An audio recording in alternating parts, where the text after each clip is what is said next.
Alright all, it's absolutely a gorgeous day. Yesterday we were in the mid-80s of the winter heat wave. So we had a request for global dimming quite a few times. And global dimming is such an easy subject because it's just so basic. Let's turn the camera away from the wind and talk about global dimming. Alright, so a lot of people think if we cut back our CO2 and methane emissions, that somehow the atmosphere will suddenly become very clear and free of anything. Well, that couldn't be further from the truth. First of all, CO2 is an odorless and invisible gas. So is methane. Well, methane, you can smell it. That in itself pretty much shoots down global dimming. Another thing about global dimming is that if it did make any difference, it wouldn't matter because the warmer the atmosphere, the more molecules of moisture in there. So you're going to have more cloud cover, which is going to reduce the global brightness. Global dimming is caused by soot and smoke and dust. That's all it's caused by. Now dust is natural. That's always in the air anyway. So then you're talking about soot and smoke. And honestly, people, look outside. How many days is it smoky? Or is it a dusty day to where it would dim the sunlight? It's basically a non-issue, really, and I've studied it over and over. Wind changed. Let's go over this way. There is absolutely no scientific basis for worrying about global dimming. We have so many other things to worry about. So many, you know. Just pick one. Here, I'll pick one. This shirt's made of plastic, right? And nylon and rayon and spandex and all that kind of stuff. Well, there's 7.7, almost 7.8 billion people on the planet. If everyone has to have a whole wardrobe of plastic clothing, what are we to do?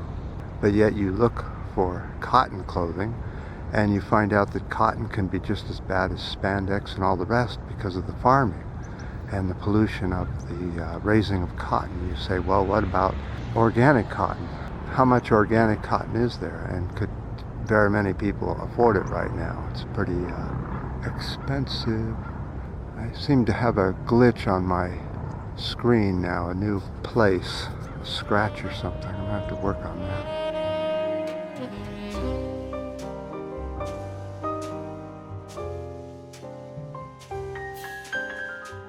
The camera's getting beat up and old. It still goes, it's a Canon. It'll keep going. This is a semi-commercial G3X. It's old, but it still works good.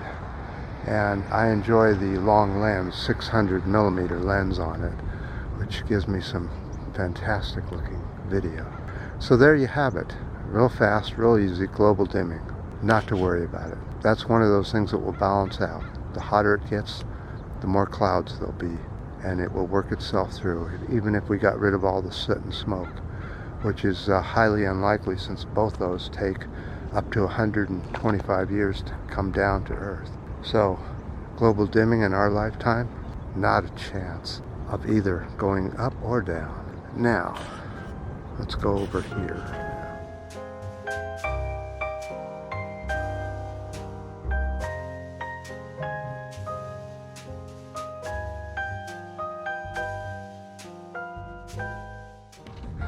A little bit of politics. So we have a national, a worldwide emergency happening, and it's happening very quickly. But apparently, here in the United States,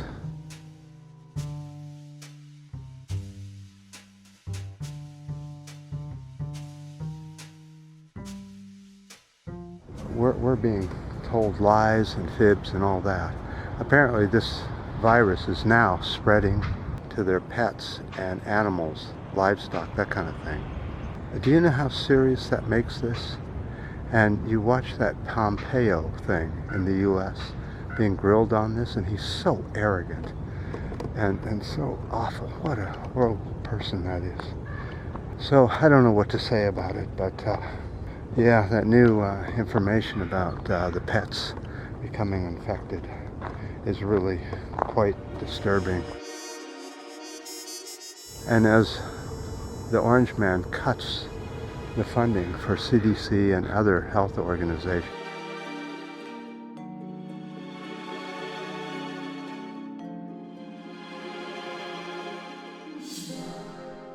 Pompeo says, oh, well, if we need money, we can get it real quickly. What, from the mob? What is this guy on? Am I in I must be in some kind of nightmare. I'm not awake yet, and I'm still living it, and it's still going on. So this will be the last day of the California heat wave this month. But next week we go back up into the high 70s, which means it will be in the 80s. It's always that way. It's much warmer than they say it is, at least here in San Francisco, but that has a lot to do with the pavement. I appreciate all the ups and downs and new subscribers.